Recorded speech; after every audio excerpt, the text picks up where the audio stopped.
Olá, eu sou Sinara Gumieri e trabalho na ANIS, Instituto de Bioética.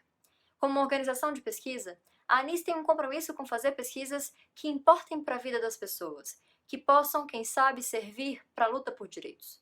Antes de começar cada pesquisa, a ANIS precisa se perguntar: mas como é que se faz?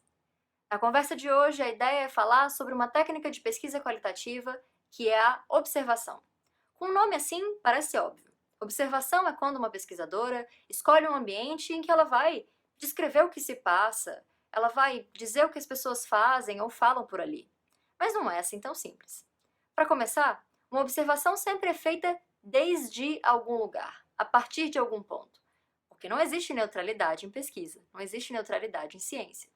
A observação vai sempre depender do lugar ocupado por quem observa, do corpo habitado pela pesquisadora, das ideias que a pesquisadora teve para decidir que aquela era uma observação importante.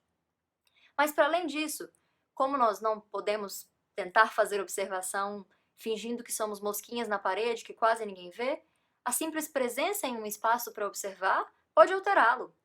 A pesquisadora que quer observar pode também estar sendo observada, e a sua presença ali pode afetar o ambiente, a forma como as pessoas se comportam, o que elas dizem.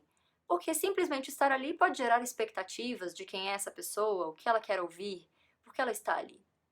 Para lidar com toda essa complexidade de questões, a gente talvez possa aprender com a experiência de outras pesquisadoras. E uma delas é a professora Débora Diniz, que é a autora desse livro aqui, Cadeia: Relatos sobre Mulheres. Esse livro foi lançado em 2015 e traz narrativas de mulheres a partir das demandas que elas apresentaram no núcleo de saúde da Penitenciária Feminina do Distrito Federal. Depois de muitos anos fazendo pesquisas quantitativas, a professora Débora Diniz decidiu tentar uma outra forma de pesquisar em um presídio. E aí ela decidiu fazer uma observação no núcleo de saúde. O núcleo de saúde é esse espaço, uma sala pequenininha, em que as mulheres presas, sentenciadas, são levadas para falar das suas dores, dos seus sofrimentos, das suas demandas por direito, para uma equipe composta por uma médica, uma psicóloga, um assistente social. O núcleo de saúde é organizado quase que por cores. As profissionais de saúde usam um jaleco branco, as mulheres presas estão usando roupas laranjas, as agentes penitenciárias usam um colete preto e ficam por ali fazendo algo como uma escolta, observando a movimentação. Para poder ocupar esse espaço e fazer uma observação no núcleo de saúde, a professora Débora Diniz teve que decidir como é que ela ia se posicionar ali, como é que ela ia se apresentar e ser mais esse corpo nesse espaço. Para pensar nisso, ela decidiu que ela ia se vestir de preto.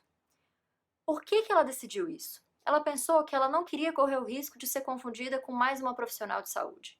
Ela sabia que se isso acontecesse, a forma como as mulheres contavam suas histórias poderia ser alterada, de imaginar que havia mais uma profissional ali ouvindo o que elas diziam.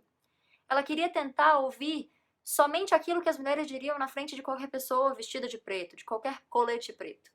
Ela achava que isso era a forma mais interessante de poder ouvir as histórias que circulavam naquele espaço.